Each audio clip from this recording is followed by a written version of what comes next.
The Trumpet Daily from Jerusalem. Hello everyone, welcome back to the Trumpet Daily.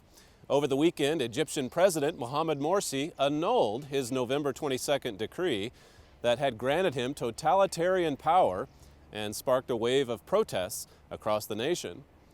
The New York Times said that by rescinding his decree, Morsi was appeasing his opponents with a package of concessions.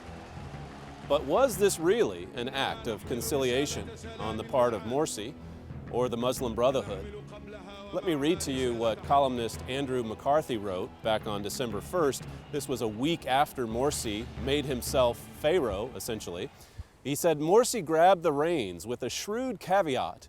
His dictatorship would end once the draft constitution was approved by Egyptians in a national referendum, which is to say, once the dictatorship had served its purpose. The fact that Morsi has now annulled the decree but is still ramrodding the Brotherhood's constitution through the assembly shows that McCarthy was exactly right. Now that the decree has served its purpose, he no longer needs it. It's important that we understand what's happening here. There is a grand strategy at play. While Morsi had the absolute power, the Constitutional Assembly hurriedly finished its draft, and during that time, the Christian members left the assembly, complaining about the unfair Muslim majority. After that, the Islamists just pushed the remaining liberal members aside and, as I say, forced or imposed its will on the assembly without any interference from the courts. McCarthy wrote, in effect, Morsi has used the West's democracy fetish to put a gun to his population's head.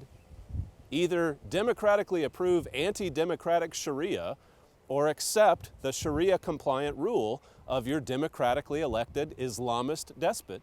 The Brotherhood's strategy from the beginning has always been to impose Sharia law. That's the real dictatorship here. It's not Mohammed Morsi. It's the Constitution that has always been the top prize.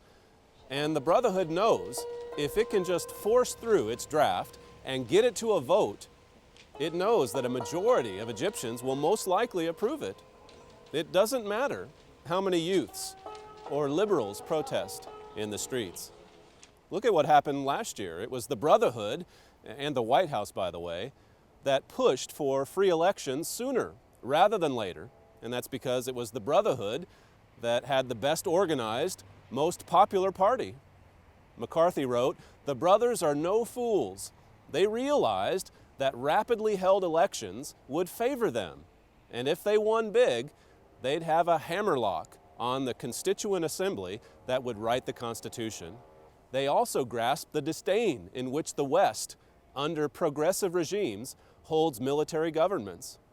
The Brotherhood knew the U.S. and the EU would be similarly and self-destructively supportive of a call for quick elections that would pressure Egypt's reigning military junta to cede authority to a democratic civilian government. Consequently, the brothers insisted that parliamentary and presidential elections could proceed promptly if the public just approved a handful of amendments to the current constitution, with a new constitution to be drafted afterwards. Now, that amendments referendum last year, McCarthy went on to say, accurately foreshadowed what has been happening ever since. He said it exactly tracked the nearly 4-to-1 margin by which the Brotherhood and its Salafist allies would swamp the secular Democrats in the parliamentary elections that followed. Now, the courts later declared the results of that election unlawful, but it didn't matter. The Brotherhood just continued right on with its Islamist agenda. They fielded a candidate for president, you'll remember, after promising not to.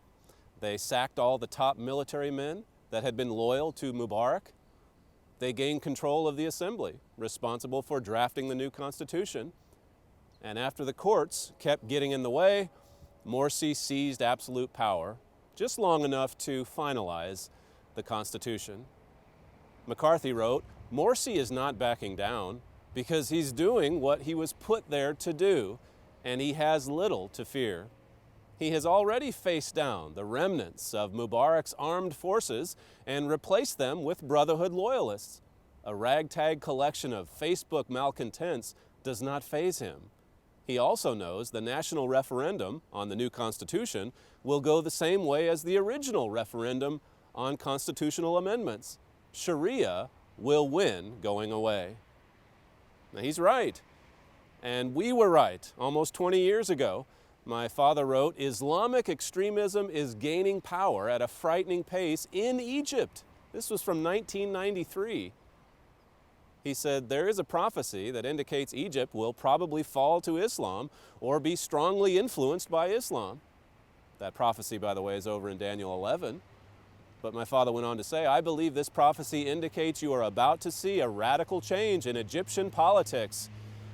That's from one of our Trumpet magazines, July 1993, almost 20 years ago.